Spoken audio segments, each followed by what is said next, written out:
Shrimati madam ಅವರೇ, ಅದೇ ರೀತಿಯಾಗಿ ಇನ್ನೋರ್ವ ಮುಖ್ಯ ಗುರುಗಳಾಗಿರುವಂಥವರು ಶ್ರೀಯುತ ಮಾಡಿಗಾರ್ ಸರ್ ಅವರೇ, ಮಾಳಿಕ್ ಸರ್ ಅವರೇ, ಅದೇ ರೀತಿಯಾಗಿ ನಿಮ್ಮೆಲ್ಲರ ಹೆಮ್ಮೆಯ ಶಿಕ್ಷಕರಾಗಿರುವಂತಹ ಅತ್ಯಂತ ಉತ್ಸಾಹಿ ಶಿಕ್ಷಕರಾಗಿರುವಂತಹ ಶ್ರೀಯುತ ವಾಗಲ್ ಸರ್ ಅವರೇ, ಅದೇ ರೀತಿಯಾಗಿ ಬೆರಳರ್ ಸರ್ ಅವರೇ, ಉಳಿದಂತಹ ಎಲ್ಲ ನನ್ನ ಆತ್ಮೀಯ ಶಿಕ್ಷಕ ಬಂಧುಗಳೇ ಮತ್ತು ಈ ಒಂದು ಕಾರ್ಯಕ್ರಮಕ್ಕೆ ಆಗಮಿಸಿರುವಂತಹ ಮಾತಾ ಭಗಿನಿಯರೇ ಮತ್ತು ನನ್ನ ಅತ್ಯಂತ ಪ್ರೀತಿಯ ಮತ್ತು ವಿದ್ಯಾರ್ಥಿ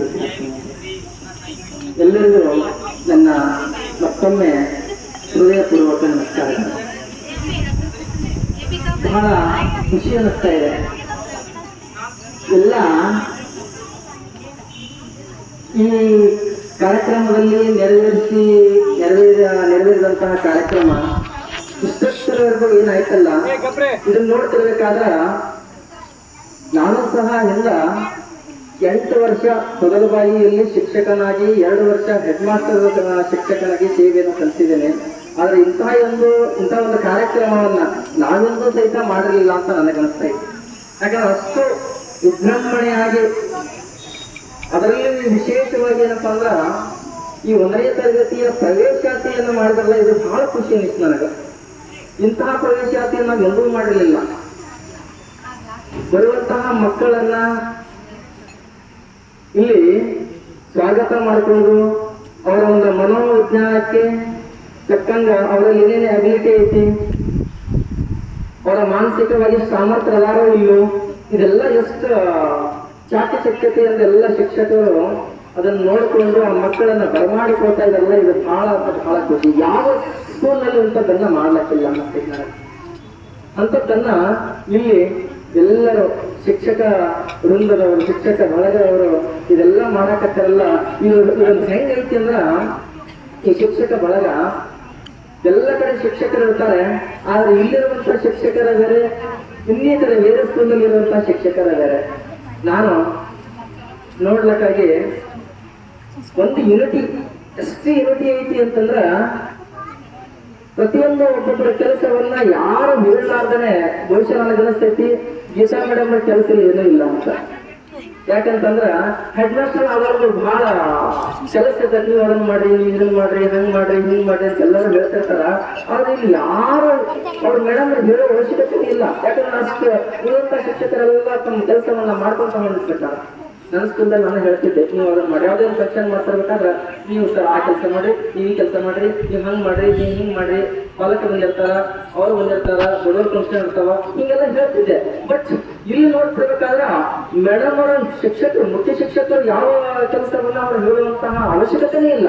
ಹಂಗೆ ಎಲ್ಲ ಶಿಕ್ಷಕರು ತಮ್ಮ ಕಾರ್ಯದಲ್ಲಿ ತೊಡಗಿ ತಾವು ಕೆಲಸವನ್ನ ನಿಭಾಯಿಸ್ತಾರೆ. ಬಹಳ ಅದು ಹೆಂಗಿರ್ತೈತಿ ಅಂತಂದ್ರ, ಮಾಡುವಂತಹ ಮನಸ್ಸು ಎಲ್ಲಿ ಇರ್ತದೋ ಅಲ್ಲಿ ಆಟೋಮೆಟಿಕ್ ಆಗಿ ಆ ಸ್ಕೂಲ್ ಪ್ರೋಗ್ರೆಸಿವ್ ಆಗ್ಲಿಕ್ಕೆ ಬಹಳ ಅನುಕೂಲ ಅಂತ, ಜಾಸ್ತಿ ಪ್ರೋಗ್ರೆಸಿವ್ ಆಗ್ತೈತಿ. ಮಾಡುವಂತಹ ಮನಸ್ಸಿರಬೇಕು ಶಿಕ್ಷಕರಲ್ಲಿ, ಆ ಹುಮ್ಮಸ್ಸಿರಬೇಕು. ಯಾವತ್ತು ಶಿಕ್ಷಕರಾದವರು ಪಾದರಸದಂತೆ ಕೆಲಸವನ್ನ ನಿಭಾಯಿಸ್ತಿರ್ಬೇಕು, ಕೆಲಸವನ್ನ ಮಾಡ್ತಿರ್ಬೇಕು. ಅಂತಹ ಶಿಕ್ಷಕರು ನಾನು ಕಂಡಿದ್ದು ಎಲ್ಲಿ ಅಂತಂದ್ರೆ ಈ ಒಂದು ಕನ್ನಡ ಪ್ರಾಥಮಿಕ ಶಾಲೆಯಲ್ಲಿ, ಸಂಕರ ಪ್ರಾಥಮಿಕ ಶಾಲೆಯಲ್ಲಿ ಇಂತಹ ಶಿಕ್ಷಕರು ಈ ಶಾಲೆಗೆ ಸಿಕ್ಕಿದ್ದಾರೆ ನಿಮ್ಮೆಲ್ಲರ ಹೆಮ್ಮೆಯ ವಿಷಯ. ಯಾಕಂತಂದ್ರ ಇಂಥ ಶಿಕ್ಷಕರು ಸಿಗೋದು ಬಹಳ ಕಠಿಣ. ಗರವರಸ್ಥರ್ ಅವರು ಒಂದು ಮಾತನ್ನ ಹೇಳಿದ್ರು, ವಡ್ಡಸ್ಥರ್ ಅವರು ಹೇಳಿದರು, ಬಂದ ದಿನಾನೇ 1 ಲಕ್ಷ ಏನಪ್ಪಾ ಅಂದ್ರೆ ಅಮೌಂಟ್ ಅನ್ನ ಘೋಷಣೆ ಮಾಡಿದ್ದೀನಿ ಅಂತ ಹೇಳಿದಾರಂತಂದ್ರೆ, ಯಾವ ಶಿಕ್ಷಕರು ಬೆಲ್ ಅಂಡ್ ಬಿಲ್ ಕೆಲಸವನ್ನ ಮಾಡ್ತಾರೆ, ಪೇಮೆಂಟ್ ಗೋಸ್ಕರ ಕೆಲಸವನ್ನ ಮಾಡ್ತಾರೆ. ಅವರ ಸ್ವಂತ ಪೇಮೆಂಟ್ ಅನ್ನ ಈ ಶಾಲೆಗೆ, ಅವರು ಕಲ್ತಂತಹ ಶಾಲೆಗೆ ಮತ್ತು ನಾನು ಕಲ್ತಂತಹ ಶಾಲೆಗೆ, ನನ್ನ ಮತ್ತು ವಿದ್ಯಾರ್ಥಿನಿಯರಿಗೆ ನನ್ನ ಪೇಮೆಂಟ್ ಸದುಪಯೋಗ ಆಗಲಿ ಅಂತ ಅವರು ಘೋಷಣೆ ಮಾಡ್ತಾರೆ. ಇದು ಬಹಳ ದೊಡ್ಡದು, ಅದು ದೊಡ್ಡ ಗುಣ ಅಂತ. ದೊಡ್ಡ ಗುಣ ಮತ್ತೆ ಊರಲ್ಲಿ ಎಲ್ಲಿ ಕಾಣಲಿಕ್ಕೆ ಸಾಧ್ಯ ಇಲ್ಲ ಅನ್ನಿಸ್ತೈತಿ. ಹೀಗೆ ಅದೇ ರೀತಿಯಾಗಿ ವಾಮನೇಶ್ವರ ಬಗ್ಗೆ ಹೇಳ್ಬೇಕಂದ್ರೆ, ಯಾಕಂದ್ರೆ ಪುಸ್ತಕದಲ್ಲಿ ಆ ಪದಗಳೇ, ಆ ಶಬ್ದಗಳೇ ಇಲ್ಲ ಅನಿಸ್ತೈತಿ ನನಗೆ. ಯಾಕಂತಂದ್ರ ಹಿಂದೆ ಅವರು ಮಾಡಿದಂತಹ ಶಾಲೆ ಪ್ರತಿಯೊಂದು ಅವ್ರು ಎಲ್ಲೇ ಮಾಡಿದ್ರು ಸಹಿತ ಅವರ ಬಗ್ಗೆ ಎಲ್ಲ ಕಲಿತಂತಹ ಮಕ್ಕಳಾಗಿರ್ಬೋದು, ಅಲ್ಲಿರುವಂತಹ ಪಾಲಕರಾಗಿರ್ಬೋದು, ಅವ್ರ ಬಗ್ಗೆ ಬಹಳ ಹೇಳ್ಕೊತಾರೆ. ಹಿಂದೆ ಅಂಕಲ್ಗಿ ಶಾಲೆಯಲ್ಲಿ ಮಾಡ್ತಿರ್ಬೇಕಾದ್ರೆ ವಾಗ್ವಾನಿ ಸರ್ ಅಂತಂದ್ರೆ ಫೇಮಸ್ ಸರ್. ವಾಗ್ವಾನಿ ಸರ್ ಅಂತಂದ್ರೆ ಅವರಪ್ಪ ಶಿಕ್ಷಕರಲ್ಲ ಅನ್ನುವಂತ ಮಾತು ಇವತ್ತಿನ ದಿನ ಸಹಿತ ಹೇಳ್ತಿರ್ತಾರೆ. ಯಾಕಂದ್ರೆ ಹಂಗ ಸೇವೆಯನ್ನ ಸಲ್ಲಿಸ್ತಾರೆ. ಇದು ಶಿಕ್ಷಕರಾದವರು ಹಿಂಗ ಮಾಡಿದ್ರೆ ಹಿಂಗೇನಪ್ಪಾ ಅಂದ್ರೆ ಸೇವೆಯನ್ನ ಸಲ್ಲಿಸಿದ್ರೆ ಹಿಂಗ ಸೇವೆಯನ್ನ ಸಲ್ಲಿಸಬೇಕು ಅಂತ ಮಕ್ಕಳಿಗೆ. ಅದು ನಾನು ಆಕ್ಚುಲಿ ಹೇಳಬೇಕು ಅಂತಂದ್ರೆ ದೊಡ್ಡ ಮಕ್ಕಳಿಗೆ ಕಲಿಸೋದು ಬಹಳ ಸುಲಭ, ಆದ್ರೆ ಸಣ್ಣ ಮಕ್ಕಳಿಗೆ ಕಲಿಸೋದಕ್ಕೆಲ್ಲ ಬಹಳ ಕಠಿಣ ಇರಬೇಕು. ಯಾಕಂದ್ರೆ ಆ ಮಟ್ಟಕ್ಕೆ ಇಳಿದು ಹೇಳಬೇಕು. ಕಾದಂಬರಿಯನ್ನ ಕಲಿಸುವಾತ, ಕಾದಂಬರಿಯನ್ನ ಬರೆಯಲಿಕ್ಕೆ ಕಲಿಸುವಾತ ಶಿಕ್ಷಕನಲ್ಲ. ಕಾದಂಬರಿಯನ್ನ ಬರೀಲಿಕ್ಕೆ ಒಂದು ಅಕ್ಷರವನ್ನ ಕಲಿಸಿರ್ತಾರಲ್ಲ ಅವರ ನಿಜವಾದ ಶಿಕ್ಷಕರು ಅಂತ. ಮೊದಲು ಅದಕ್ಕೆ ತಾಯಿ ಮನೆಯಲ್ಲಿ ಮೊದಲ ಗುರುವಾಗಿರ್ತಾರೆ. ಅದೇನಪ್ಪಾ ಅಂದ್ರ ಶಾಲೆಯಲ್ಲಿ ಇವರು ಎರಡನೇ ಗುರು ಏನಪ್ಪಾ ಅಂದ್ರೆ ಶಿಕ್ಷಕ. ಇವರು ಹೆಂಗಂತಂದ್ರ ಎರಡನೇ ತಾಯಿ ಇದ್ದಂಗ ಶಿಕ್ಷಕ ಅಂತಂದ್ರೆ ಎರಡನೇ ತಾಯಿ ಮನೆಯೊಳಗ. ಅದಕ್ಕೆ ನಾನು ಎಲ್ಲ ತಾಯಿಂದ್ರ ಸೇರಿದ್ರಲ್ಲಿ ತಮ್ಮಲ್ಲಿ ವಿನಂತಿಯನ್ನ ಮಾಡ್ಕೊಳ್ಳೋದೇನು ಅಂತಂದ್ರ, ನಮ್ಮ ಹತ್ರ ಶಿಕ್ಷಕರ ಹತ್ರ ಮಗು 8 ತಾಸು ಮಾತ್ರ ಇರ್ತಾರ, ಆದ್ರೆ ಇನ್ನುಳಿದ ಕಾಲ ಎಲ್ಲ ತಾಯಿಯಂದ್ರ ಹತ್ರ ಮಕ್ಕಳು ಇರೋದು. ಎಷ್ಟು 16 ತಾಸು, 8 ತಾಸು ಶಿಕ್ಷಕರ ಹತ್ರ ಶಾಲೆಯಲ್ಲಿ ಮಕ್ಕಳು ಓದ್ತಿರ್ಬೇಕಾದ್ರೆ 16 ತಾಸು ತಾಯಿಯ ಮುಂದ್ಗಡೆ ಮಕ್ಕಳು ಇರ್ತಾರೆ ಅಂತಂದ್ರೆ ನಮಗಿಂತಲೂ ಶಿಕ್ಷಕರಿಗಿಂತಲೂ ನಿಮ್ಮದೇನಪ್ಪಾ ಅಂದ್ರೆ ಬೆಳೆಸುವಲ್ಲಿ ಮಕ್ಕಳನ್ನ ಬೆಳೆಸುವಂತಹ ಪಾತ್ರ ನಿಮ್ಮದು ಬರ್ತದೆ. ಅದಕ್ಕ ತಾಯಂದ್ರು ಬಹಳ ಕೇರ್ ಮಾಡ್ಬೇಕು. ಹೆಂಗೆ ಕೇರ್ ಮಾಡ್ಬೇಕ್ರೆ ಕೆಲವೊಂದಿಷ್ಟು ತಾಯಂದ್ರಿಗೆ ಮಕ್ಕಳನ್ನ ಬೆಳೆಸಲಿಕ್ಕೆ ಬರೋದಿಲ್ಲ. ನಾನು ಕೆಲವೊಂದಿಷ್ಟು ವಿಷಯಗಳನ್ನ ಸಂಗತಿಗಳನ್ನ ಕೇಳಿದ್ದೀನಿ. ಹೆಂಗಂತಂದ್ರ ಮಕ್ಕಳಿಗೆ ಬೈಯೋದು, ಮಕ್ಕಳಿಗೆ ಸಿಟ್ಟು ಮಾಡೋದು, ಮಕ್ಕಳಿಗೆ ಯಾವಾಗಲೂ ಬೈಬಾರ್ದು, ಮಕ್ಕಳಿಗೆ ಸಿಟ್ಟು ಮಾಡಬಾರ್ದು. ಗಂಡ ಹೆಂಡತಿ ಜಗಳಾಡಿದ್ರ ಒಳ್ಳೆ ರೂಮ್ನಾಗ ಬಂದು ಜಗಳಾಡ್ರಿ, ಮಕ್ಕಳು ಮುಂದೆ ಜಗಳಾಡ್ಬಾರ್ದು. ಯಾಕಂದ್ರೆ ಮಕ್ಕಳು ಅನುಕರಣೆಯನ್ನ ಮಾಡ್ತಿರ್ತಾರೆ, ನೋಡಿ ಕಲಿತಿರ್ತಾರೆ. ಸಣ್ಣ ಮಕ್ಕಳು ಯಾವಾಗಲೂ ಕೇಳಿ ಕಲಿಯೋದು ಬಹಳ ಕಡಿಮೆ, ನೋಡಿ ಕಲಿಯೋದು ಬಹಳ ಜಾಸ್ತಿ. ಹೌದಲ್ಲ? ತಾಯಿ ಹೇಗೆ ಮಾಡ್ತಾಳೋ ಮಗಳು ಸಹಿತ ಹಾಗೆ ಮಾಡ. ತಾಯಿ ಹೆಂಗಿರ್ತಾವೋ ಮಗಳು ಸಹಿತ ಹಂಗೆ, ತಂದೆ ಹೆಂಗಿರ್ತಾರೋ ಮಗನ ಸಹಿತ ಹಂಗೆ.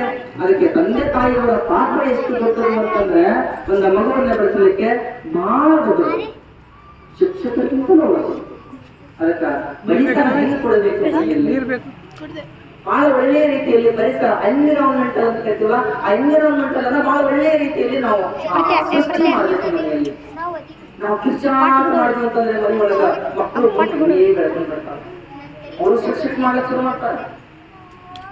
ಪ್ರೀತಿಯಿಂದ ಮಾಡೋದು. ಒಂದು ಮಗುವಿಗೆ ಉದಾಹರಣೆ ಕಷ್ಟ ಮಾಡಿ ಮನೆಯಲ್ಲಿ ಹೋಗಿ ಯಾರು ಕಿರ್ಚಾಡುವಂಗಿಲ್ಲ, ಪ್ರೀತಿಯಿಂದ ತಂಗಿ ಇದ್ಲತ್ತಾರ, ತಂಗಿ ಒಂದ್ ಸ್ವಲ್ಪ ನೀರು ಕೊಡ್ತೀನಪ್ಪ, ಪ್ರೀತಿಯಿಂದ ಮಾತಾಡ. ತಮ್ಮ ಒಂದ್ ಸ್ವಲ್ಪ ನೀರು ಕೊಡ್ತೀನಪ್ಪ. ನೀವು ಒಂದು ಮಾತನ್ನು ಹೇಳಿದ್ರೆ ಅವ್ರು 2 ಕೆಲಸವನ್ನ ಮಾಡಿಬಿಡ್ತಾರೆ. ಹೌದಲ್ಲ? ಮೊದಲು ಸರ್ ಆಗ್ಲೇ ಹೇಳಿದ್ರು, ಏನು 4ನೇ ತರಗತಿ ಮಕ್ಕಳು ನಾನು ಒಂದು ಮಾತು ಒಂದು ಕೆಲಸ ಹೇಳಿದ್ರು 10 ಕೆಲಸ ಮಾಡ್ತಾರೆ ಅಂತಂದ. ಯಾಕೆ ಹಂಗೆ ಹೇಳಿದ್ರು ಅಂತಂದ್ರೆ ಅಷ್ಟು ಪ್ರೀತಿಯಿಂದ ಹೇಳ್ಕೊಡ್ತಾರೆ ಅಂತ. ಮೊದಲು ಸರ್ ಅಷ್ಟು ಪ್ರೀತಿಯಿಂದ ಹೇಳ್ಕೊಡ್ತಾರೆ, ಅದಕ್ಕೆ ಅವ್ರು 10 ಕೆಲಸ ಮಾಡ್ತಾರೆ. ಮನೆಯಲ್ಲಿ ನೀವು ಪ್ರೀತಿಯಿಂದ ಹೇಳ್ಕೊಡ್ರಿ, 20 ಕೆಲಸ ಮಾಡ್ತಾರೆ. ಹೌದಲ್ಲ? ಅದಕ್ಕ ಮಕ್ಕಳನ್ನ ಪ್ರೀತಿಯಿಂದ ಕಳಿಸಬೇಕು. ಮಾತನ್ನು ಹೇಳ್ತಾರೆ, ಏನ್ ಹೇಳ್ತಾರಂದ್ರ ಎಲ್ಲ ತಾಯಂದ್ರಿಗೆ ಹೇಳೋದನ್ನ ಹೆಂಗ್ ಹೇಳ್ತಾರೆ ಅವರು ಒಂದು ಮಾತನ್ನ, ನಾವು ಯಾವಾಗಲೂ ಪ್ರೀತಿಯಿಂದ ಗೆಲ್ಬೇಕು. ಯಾವುದೇ ಒಂದು ಮನಸ್ಸನ್ನು ಹೊಡೆದು ಒಂದು ಮನಸ್ಸನ್ನು ಗೆಲ್ಲಬಾರ್ದು, ಪ್ರೀತಿಯಿಂದ ಗೆಲ್ಬೇಕು ಅಂತ. ಯಾರು ನಮ್ಮ ಹೋಗುವಂತ ಹಾದಿಯಲ್ಲಿ ಯಾರು ಮುಳ್ಳನ್ನ ಹಾಕಿದ್ರೆ ಆ ಹಾದಿಗೆ ಹೂವನ್ನ ಹಾಕೋಣ. ಯಾರು ನಮ್ಮ ಮನೆಗೆ ಕಲ್ಲನ್ನ ಹಾಕಿದ್ರೆ ಅವರ ಮನೆಗೆ ನಾವು ಹಣ್ಣನ್ನ ಹಾಕೋಣ. ಅದಕ್ಕೆ ದ್ವೇಷದಿಂದ ಏನೂ ಇಲ್ಲ ಈ ಜಗತ್ತಿನಲ್ಲಿ, ಪ್ರೀತಿ ಹೊಂದಿದ್ದರೆ ಸಾಕು ಈ ಜಗತ್ತೇ ನಮ್ಮ ಜೊತೆಯಲ್ಲಿ ಅಂತ ಬಹಳ ಮಾರ್ಮಿಕವಾಗಿ ಹೇಳುವಂಥದ್ದು. ಯಾಕಂದ್ರೆ ಪ್ರೀತಿಯಿಂದ ಮಾತ್ರ ನಾವು ಏನ್ ಬೇಕಾದ್ರೂ ಜಗತ್ತಿನ ಗೆಲ್ಲಬಹುದು ಹೊರತು ದ್ವೇಷದಿಂದ ಯಾವತ್ತೂ ಏನು ಮಾಡಲಿಕ್ಕೆ ಸಾಧ್ಯ ಇಲ್ಲ. ಈ ಮಮತೆ, ಈ ಮಮಕಾರ ಎಲ್ಲವನ್ನ ಕೊಡುವುದು ಗುರು ಮಾತ್ರ ಮತ್ತು ತಾಯಿ ಮಾತ್ರ. ಅದಕ್ಕೆ ಎಲ್ಲ ವಿದ್ಯಾರ್ಥಿನಿಯರಲ್ಲಿ ಮುದ್ದು ವಿದ್ಯಾರ್ಥಿಗಳಲ್ಲಿ ಒಂದು ಮಾತನ್ನ ಆಗ್ಲೇ ವಾಗುಲ ಸರ್ ಹೇಳಿದ್ರು, ಏನು ತಾಯಿಯನ್ನ ಯಾವಾಗ್ಲೂ ಮರಿಬಾರದು ಅಂತ. ಯಾವಾಗ್ಲೂ ಮರಿಬಾರದು, ಯಾವಾಗ್ಲೂ ತಾಯಿ ತಂದೆಗೆ ಮೋಸ ಮಾಡಬಾರ್ದು. ಯಾಕಂದ್ರೆ ತಾಯಿಯ ಋಣವನ್ನ ತೀರಿಸಲಿಕ್ಕೆ ಆಗೋದಿಲ್ಲ. ಇನ್ನಷ್ಟೇ ದೊಡ್ಡ ಪ್ರಧಾನಿ ಆದ್ರೂ ತಾಯಿಗೆ ಮಗನೇ ದೊಡ್ಡ ಪ್ರಧಾನಿ ಅವ, ಆದ್ರೆ ತಾಯಿಗೆ ಮಗನೇ ಅಲ್ವಾ, ಆ ತಂದೆಗೆ ಮಗನೇ ಅಲ್ವಾ. ಅದಕ್ಕೆ ತಾಯಿ ತಂದೆಯ ಋಣವನ್ನ ತೀರಿಸಲಿಕ್ಕೆ ನಮ್ಗೆ ಯಾವಾಗಲೂ ಸಾಧ್ಯವಿಲ್ಲ. ಗುರುವಿನ ಋಣವನ್ನ ತೀರಿಸಲಿಕ್ಕೆ ನಮ್ಗೆ ಯಾವಾಗಲೂ ಸಾಧ್ಯ ಇಲ್ಲ. ಅದಕ್ಕೆ ಎಲ್ಲ ಮುಖ್ಯ ವಿದ್ಯಾರ್ಥಿನಿಯರು ಇಲ್ಲಿ ನೆರೆದಿರುವಂತಹ ಇಲ್ಲಿ ಕಲಿತಂತಹ ಈ ವಿದ್ಯಾರ್ಥಿಗಳು ಎಷ್ಟು ಜ್ಞಾನ ಸಂಪನ್ನರಾಗ್ಯಾರ ಅಂತಂದ್ರ, ಎಲ್ಲ ಶಿಕ್ಷಕರ ಕೈ ಒಳಗೆ ಸಿಕ್ಕಾಕೊಂಡು ಎಲ್ಲರೂ ಹೆಂಗಾಗ್ಬಿಟ್ಟಾರ ಅಂತಂದ್ರ ಜ್ಞಾನದ ಪ್ರಭುತ್ವವನ್ನ ಪಡ್ಕೊಂಡಾರ. ಒಂದು ಸಂಸ್ಕಾರವನ್ನ ಕಲ್ತ್ಕೊಂಡ್ ಬಿಟ್ಟಾರ ಅವರು. ಸರ್ 6 ಗಂಟೆಗೆ ಬಾ ಅಂದ ತಕ್ಷಣ 6 ಗಂಟೆಗೆ ಬಂದ್ಬಿಡೋರಂತ. ಈ ಒಂದು ಕೆಲಸ ಮಾಡಿದ್ರೆ ಆ ಕೆಲಸ ಆಲ್ರೆಡಿ ಮುಗಿಸ್ಬಿಡೋರಂತ. ಯಾಕಂತಂದ್ರ ಅಂತಹ ಸಂಸ್ಕಾರವನ್ನ, ಅಂತಹ ಜ್ಞಾನವನ್ನ ಹೇಳಿಕೊಡುವಂತಹ ಒಂದು ಶಾಲೆ ಎಲ್ಲಿ ಐತಿ ಅಂತಂದ್ರ ಈ ನಮ್ಮ ಸಂಘದ ಕೇಂದ್ರ ಪ್ರಮುಖ ಶಾಲೆ ಆ ಸಂಘದಲ್ಲಿ ಐತಿ ಅನ್ನಲಿಕ್ಕೆ ಬಹಳ ನಮಗೆ ಉತ್ಸಾಹ ಅನಿಸ್ತೈತಿ ಅಂತ. ಇಂಗ್ಲಿಷ್ ಮಕ್ಕಳು ಯಾವಾಗಲೂ ನಾವು ಕನ್ನಡ ಶಾಲೆಗೆ ಕಳಿಸ್ಬೇಕು ಮಕ್ಕಳನ್ನ, ಕನ್ನಡ ಶಾಲೆಯಲ್ಲೇ ಕಲಿಸ್ಬೇಕು ಮಕ್ಕಳನ್ನ. ಯಾಕೆ? ಕನ್ನಡ ಶಾಲೆಯನ್ನು ಕಲಿತಿರುವಂತಹ ಮಕ್ಕಳು ಬಹಳ ಡೇರಿಂಗು. ಇಂಗ್ಲಿಷ್ ಶಾಲೆಯಲ್ಲಿ ಕಲಿತಿರುವಂತಹ ಮಕ್ಕಳು ಕಾನ್ವೆಂಟ್ ಸ್ಕೂಲಲ್ಲಿ ಹೋಗಿ ನೋಡ್ರಿ ನೀವು, ಅವ್ರು ಏನ್ ಕಲಿಸ್ತಾರ? ಒಂದು ಇಂಗ್ಲಿಷ್ ಅನ್ನ ಓದ್ಲಿಕ್ಕೆ ಬರಲಿಕ್ಕೆ ಕಲಿಸಿದ್ರೆ ಸಾಕು, ಅವರು ಬಹಳ ಶಾಣ್ಯರು, ಬಹಳ ಚಾಂಡ್ರು ಅಂತ. ಅವ್ರೇನ್ ಹೇಳ್ತಾರ? ಬರೀ ಆ ಹುಡುಗನ ಹೆಸರು ಕೇಳಿದ್ರೆ ಸಾಕು, ಆ ಹುಡುಗನ ಹೆಸರು ಕೇಳಿದ್ರ ಆ ಹುಡುಗ ಎಲ್ಲಿಂದ ಅವನ ಹೆಸರಿಂದ ಸ್ಟಾರ್ಟ್ ಮಾಡ್ಕೊಂಡ್ರೆ ಅವನು ಎಷ್ಟನೇ ಕ್ಲಾಸು, ಯಾವ ಕ್ಲಾಸು, ನಮ್ಮ ಮೇಡಮ್ ಯಾರು ಎಲ್ಲವನ್ನ ಹೇಳಿಬಿಡ್ತಾರೆ. ಹಂಗ ಆ ಹುಡುಗ ಅಷ್ಟಾಗಿ ಏನ್ ಮಾಡಿರ್ತಾರೆ? ಅವರು ಕಂಠಪಾಠ ಮಾಡಿಸ್ಬಿಟ್ಟಿರ್ತಾರೆ, ಆ ಹುಡುಗನಿಗೆ ಕಂಠಪಾಠ ಮಾಡಿಸ್ತಾರೆ.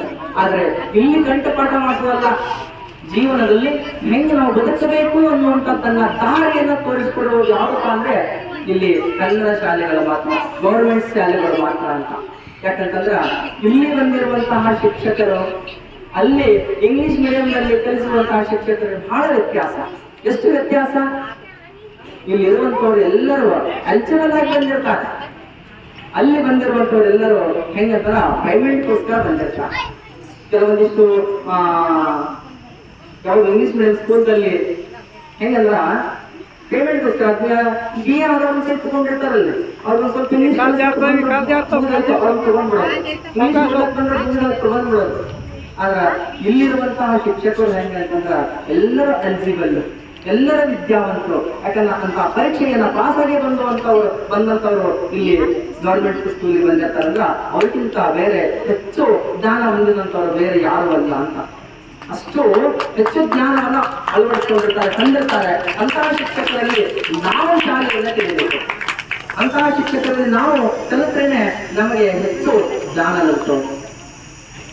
ಅದಕ್ಕೆ ಒಂದ್ ಮಾತು, ಎಲ್ಲೋ ಒಂದ್ ಕಡೆ ಪ್ರೈಮರಿ ಶಿಕ್ಷಕರು ಬಹಳ ಡೇರಿಂಗ್ ಇರ್ತೈತಿ. ಹೆಂಗ? ಇಂಗ್ಲಿಷ್ ಮೀಡಿಯಂ ಸ್ಕೂಲ್ ಮಕ್ಕಳನ್ನ ಕೇಳಬೇಕು, ನಿನ್ನ ಹೆಸರೇನಪ್ಪ ಅಂತ ಕೇಳಿದಾಗ my name is Avinash, my father name is Abhishek, my sir name is, ಹಿಂಗೆಲ್ಲ ಬರೋಬರ ನಡ್ಕೊಂಡು ಬರ್ತಾವ. ಆದ್ರ ಅದೇ ಪ್ರೈಮರಿ ಸ್ಕೂಲ್ ಗೌರ್ಮೆಂಟ್ ಸ್ಕೂಲ್ ಬಂದ ನಿನ್ನ ಹೆಸರೇನ ಅಂತ ಕೇಳಿದ್ರೆ ಸಾಕು, ಅದು ಏನ್ ಮಾಡಿ. ಯಾಕಂದ್ರೆ ಡೇರಿಂಗ್ ಅಂತ ಡೇರಿಂಗ್ ಬಂದಿರ್ತೈತಿ ಪ್ರೈಮರಿ ಸ್ಕೂಲಲ್ಲಿ, ಗೌರ್ಮೆಂಟ್ ಸ್ಕೂಲಲ್ಲಿ ಅಂತ ಡೇರಿಂಗ್ ಬಂದಿರುತ್ತೆ. ಅಂತ ಡೇರಿಂಗ್ ಬಂದ ಬದುಕಲಿಕ್ಕೆ ಸಾಧ್ಯ.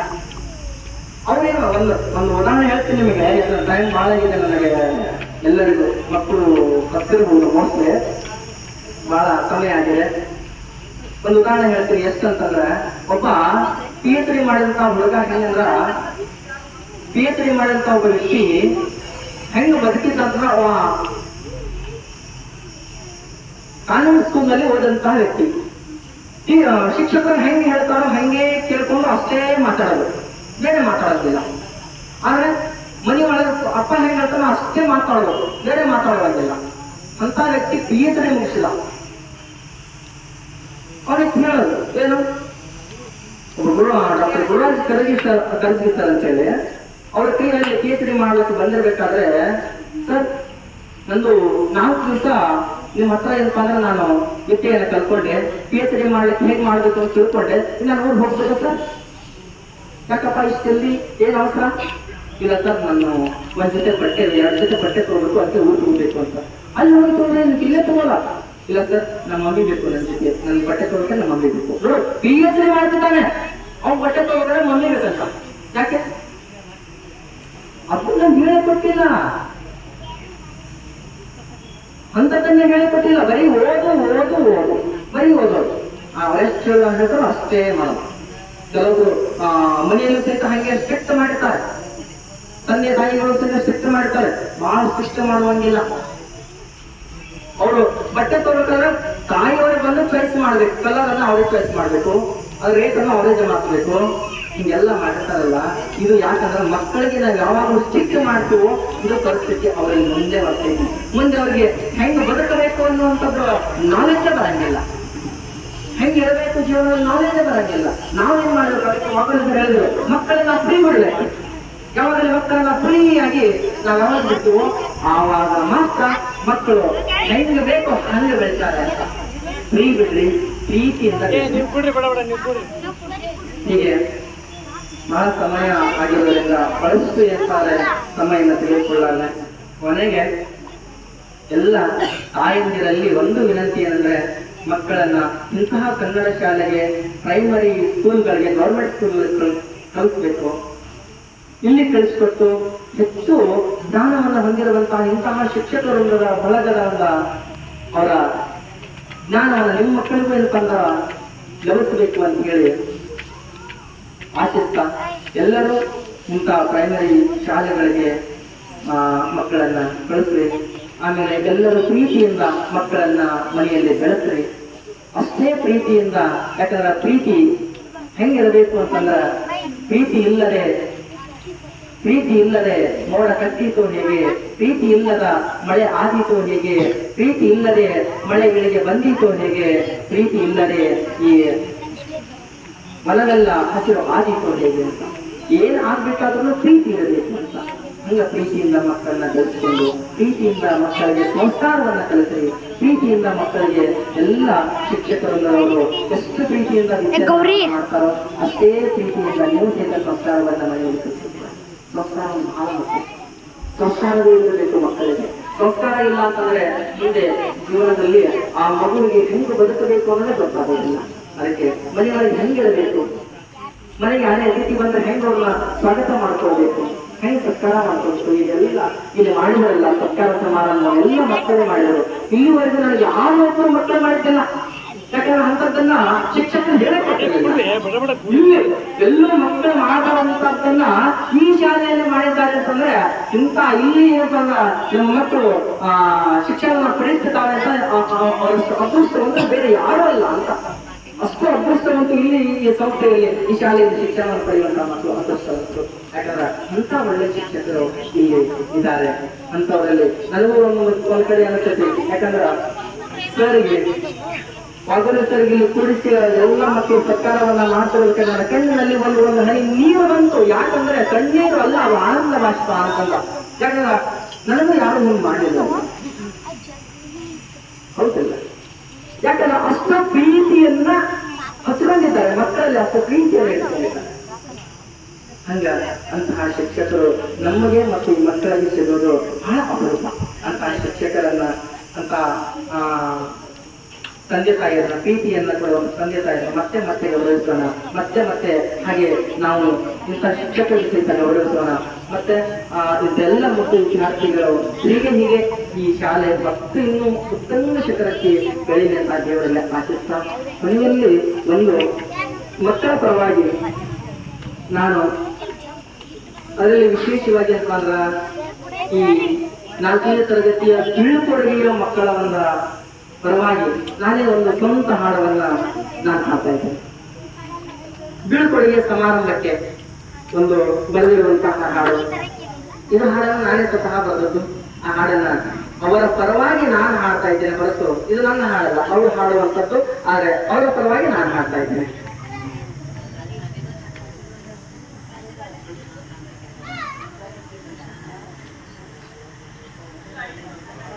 ನಮ್ಮ ಈ ಶಾಲೆಯ ಈ ದಿನ